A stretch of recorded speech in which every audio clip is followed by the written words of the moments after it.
दूसरे दिन पापा घर आ गए। उनके आते ही मम्मी ने मायके जाने का मन बना लिया। वो मुझे भी अपने साथ ले जाएगी, ये सोचकर मैं मन ही मन खुश हो रही थी। लेकिन वो मुझे अपने साथ नहीं ले गई। मम्मी पापा से यह बोलकर अकेली ही चली गई कि मैं मायके जा रही हूँ। माँ की तबीयत खराब है, मैं 2 दिन के बाद खुद ही आ जाऊंगी। पापा ये सुनकर बहुत ही खुश हुए। उनका रिश्ता भी अजीब था। मम्मी घर पर होती तो पापा बाहर होते, और पापा घर पर होते तो मम्मी बाहर होती। मुझ पर क्या बीत रही है, इससे उन दोनों को कोई मतलब नहीं था। वैसे मैं भी इसकी आदी हो गई थी। आदी क्या हो गई थी, अपने आप को समझा लिया था। हाँ, इतना तो जरूर था कि मेरी नजरों में पापा की छवि मम्मी की छवि से कुछ अच्छी थी। अच्छी क्या, पापा के बारे में मैं कुछ जानती ही नहीं थी। पति पत्नी के बीच की बढ़ती दूरियां बच्चों के लिए कितनी खतरनाक होती हैं, इसका एहसास मुझे अब हो रहा था। मैं एकदम ही अकेली पड़ गई थी। आज मैं दोपहर में ही स्कूल से घर लौट आई। दरवाजा खुला हुआ ही था। हाथ में फाइल लिए मैं बरामदे में आई, तो जनानी आवाज सुनकर चौंक गई। अगले पल ही मैं इस सोच में पड़ गई, मम्मी आज मायके सुबह ही चली गई। यह पापा के बेडरूम में कौन औरत है। मैं ये सोचती हुई बेडरूम की ओर बढ़ गई। खिड़की का दरवाजा बंद था। दरवाजे में कुंडी लगी हुई थी। मम्मी पापा का बेडरूम एक ही था। मुझे ज्यादा सोचना नहीं पड़ा कि अंदर का नजारा कैसे देखूं। दरवाजे के उस छोटे से छेद से होकर एक आंख बंद कर दूसरी आंख से मैं अंदर झांकने लगी। पापा एकदम निर्वस्त्र थे, और वो महिला जिसे मैं कुछ कुछ पहचानती थी, नाइटी गाउन में थी। वह पापा के साथ 1-2 बार घर पर आ चुकी थी। मैंने दिमाग पर जोर दिया तो उसका नाम भी याद हो आया। उसका नाम रवीना था। रवीना यही कोई 22-23 की छरहरी देह वाली खूबसूरत महिला थी। वो मम्मी से अधिक सुंदर भी नहीं थी, तो कुरूप भी नहीं थी। मैं हैरान थी, जिस पापा को मम्मी पसंद नहीं करती है, उस पापा को एक उससे कम उम्र वाली युवती पसंद करती है। ये ईश्वर की कैसी लीला है। इतने में ही रवीना ने नाइटी गाउन उतार कर एक तरफ रख दिया। मेरे तो पैरों तले से जमीन ही निकल गई। मैं ये सब देखकर हैरान हो रही थी। कमाल है, बातचीत से इतनी सभ्य और सौम्य दिखने वाली रवीना कितनी चालू है। मेरी माँ भी तो रवीना की तरह ही सौम्य और सीधी सादी लगती है, लेकिन इस मामले में कितनी शातिर है। मैं तो एक शातिर और बदचलन स्त्री पुरुष की संतान हूँ। मेरा भविष्य कैसा होगा। तभी रवीना ने पापा की दाईं जांघ पर कसकर चिकोटी काट दी। लेकिन वह जरा सा भी गुस्सा नहीं हुए, बल्कि उसे और प्यार से अपनी गोद में बिठा लिया। मुझे आज भी याद था, एक बार मैंने पापा को गुदगुदी कर दी थी, तो उन्होंने मेरे गाल पर एक थप्पड़ धर दिया था। मुझे बदतमीजी पसंद नहीं, मैं गाल सहलाती ही रह गई थी। और आज पापा रवीना की बदतमीजियों पर कोई ध्यान न दे रहे थे। मैं अगले पल ही बुदा पड़ी। क्या व्यक्ति ऐसे नाजुक क्षणों में इतना संवेदनशून्य और सुन्न सा पड़ जाता है कि दांतों और नाखूनों के वार को भी महसूस नहीं कर पाता है। यहीं से मेरे मन के किसी कोने में सेक्स को भोगने की इच्छा ने करवट लेनी शुरू कर दी। मैं सेक्स के इस अलौकिक और आश्चर्यजनक पहलू को पकड़ने की कोशिश करने लगी। इसी बीच पापा ने रवीना को घूरते हुए कहा, तुम सचमुच ही मुझे बहुत ही आनंद देती हो। मेरी पत्नी तो मुझे पसंद ही नहीं करती है। वह कहती है कि तुम 3-3 दिन तक दाढ़ी ही नहीं बनाते हो। तुझसे बात कौन करेगा। तुम्हारी दाढ़ी कांटों की तरह मेरे गालों पर चुभती है। रवीना, दाढ़ी तो मेरी आज भी बड़ी हुई है। क्या तुम भी मेरी दाढ़ी से परहेज करती हो। पापा के ये कहते ही रवीना हंसने लगी। डार्लिंग, तुम्हारी पत्नी औरत है या कोई मोम की गुड़िया। भला पुरुष की दाढ़ी की चुभन भी कहीं स्त्री को पीड़ा पहुंचाती है। स्त्री को पीड़ा तो तब पहुंचती है जब पुरुष बीच में ही साथ छोड़ जाता है। क्या तुम्हें नहीं पता, सेक्स में नोच खरोच का कितना महत्व है? दाढ़ी नोच खरोच का ही तो काम करती है। ईश्वर ने कुछ सोच समझकर ही पुरुष को दाढ़ी दी है। सच तो यह है कि मैं तुम्हें तुम्हारी दाढ़ी से ही पसंद करती हूँ। ये कहते कहते रवीना ने पापा को बाहों में समेट लिया और अपने चिकने और मुलायम गाल उनके दाढ़ीदार गाल पर रखकर रगड़ने लगी। यह मेरे लिए एक नया ही अनुभव था। मैं आश्चर्यचकित होकर सोच रही थी, यहाँ तो कोई भी किसी से प्यार नहीं कर रहा, यहाँ तो केवल सहवास की ही प्रधानता है। रवीना पापा को इसलिए पसंद करती है क्योंकि उसे पुरुष की दाढ़ी की चुभन अच्छी लगती है, और मम्मी वेदांत अंकल पर इसलिए मुग्ध है क्योंकि वह सहवास कला में निपुण हैं और साथ ही चिकने गालों वाले हैं। ये दोनों स्त्रियां ही हैं, लेकिन इनकी पसंद अलग अलग है। शायद यही वजह है कि स्त्री पुरुष अपने जीवन साथी को छोड़कर कहीं बहक जाते हैं।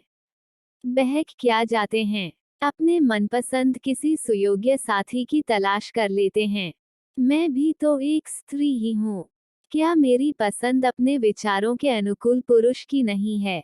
क्या अपनी पसंद की चीज को ढूंढना या पाना गलत है? नहीं, पापा, मम्मी, वेदांत अंकल, रवीना आदि सब बहके या भटके नहीं हैं। इन्होंने तो अपनी अपनी पसंद को हासिल किया है। इसी मध्यांतर मैंने देखा, पापा रवीना की देह पर झुकते जा रहे हैं और उनके होंठ रवीना के होंठों को चूमने के लिए मचल रहे हैं। मैंने अगले पल ही अपनी दोनों हथेलियों से आंखें ढक ली और मन ही मन सोचने भी लगी, ये कैसी आग है जो स्त्री को पुरुष दर पुरुष और पुरुष को स्त्री दर स्त्री भटकने पर मजबूर कर देती है। पुरुष की बाहों का पहला पहला स्पर्श कैसा होता होगा? पुरुष के संसर्ग में कभी नहीं आने वाली एक स्त्री पुरुष की बाहों के स्पर्श मात्र से ही कितनी रोमांचित हो उठती होगी। मैं ये जानने की कोशिश करते करते पसीने से तरबतर हो गई। मैंने देखा, मेरे हाथ के पसीने से फाइल भीग गई है और मेरे स्तनों से फूट आए पसीने ने मेरे बनियान को भिगो दिया है। मेरे हाथ अनायास ही मेरी जांघों पर चले गए। मेरी चड्डी भी पसीने से भीग गई थी। मुझे लगा, मेरे भीतर भी कुछ कुछ हो रहा है। मैं वहां से सीधे अपने कमरे में चली आई। मुझे अच्छे बुरे का ज्ञान हो गया था। मेरे होठों से अनायास ही बोल फट पड़े। अब स्थिति मेरे सामने बिल्कुल ही स्पष्ट है। न तो मम्मी दोषी है और न ही पापा दोषी हैं। चरित्रहीन कोई नहीं है। एक दूसरे के प्रति अरुचि, नापसंदगी और परिस्थितिजन्य लाचारी ने ही दूसरे से संबंध बनाने के लिए मजबूर किया है। जो लोग इन बातों को नहीं समझते, वे ही ऐसे संबंधों को गलत मानते हैं। मैं मम्मी को भी जानती हूँ और पापा को भी जानती हूँ। मुझे अच्छी तरह से याद है, मम्मी पहले ऐसी नहीं थी। देह बेचना उसका धंधा नहीं है।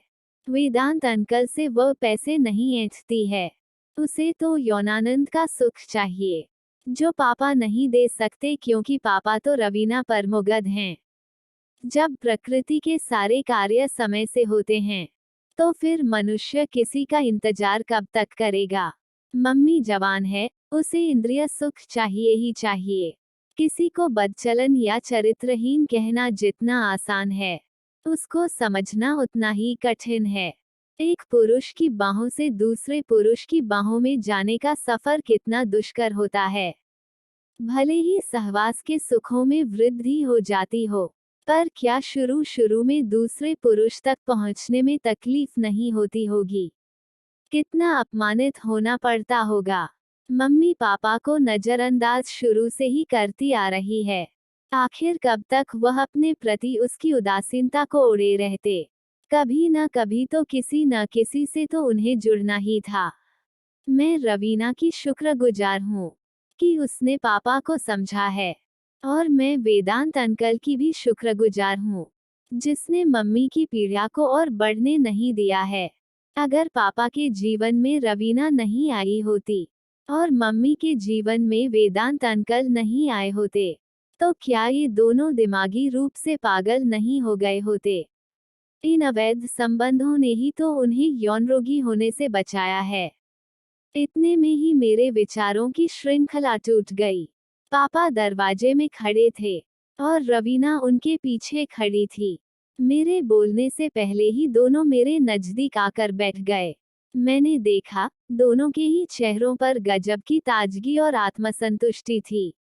मेरे मन में पापा के प्रति कोई मैल भाव नहीं था। मैं रवीना को भी एक बदचलन औरत नहीं मानती थी।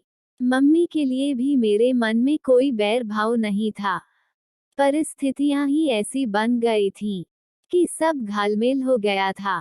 ऐसा कभी मेरे साथ भी हो सकता था, या किसी दूसरे के साथ भी। मेरी तरह विचारधारा शुरू में इन लोगों की भी होगी। जब परिस्थितियां इनके प्रतिकूल होती गई, तो इनके विचारों में भी बदलाव आता चला गया।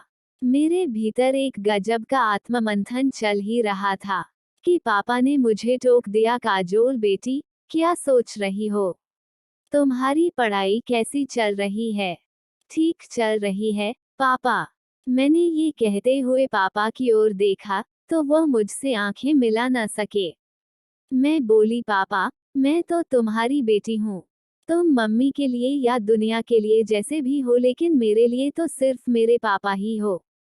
और मम्मी भी तुम्हारे लिए कैसी भी क्यों ना हो, पर मेरे लिए तो मेरी मम्मी है। मैं जानता हूँ, बेटी। ये कहते कहते पापा ने मुझे अपने गले से लगा लिया। मैंने महसूस किया, पापा कुछ कुछ ये जान गए थे कि मुझे मालूम हो गया है रवीना से उनके क्या संबंध हैं। इतने में ही रवीना ने अपने पर्स से टॉफियों के 2-3 पैकेट मेरे आगे रख दिए।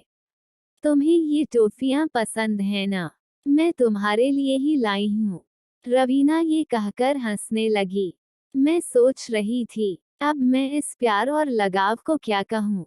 कैसे ये कह दूँ कि रवीना बदचलन है या वेदांत अंकल चरित्रहीन हैं? मुझे एक साथ इतने सारे लोग प्यार करने वाले मिले हैं। मेरे लिए तो सभी अच्छे हैं।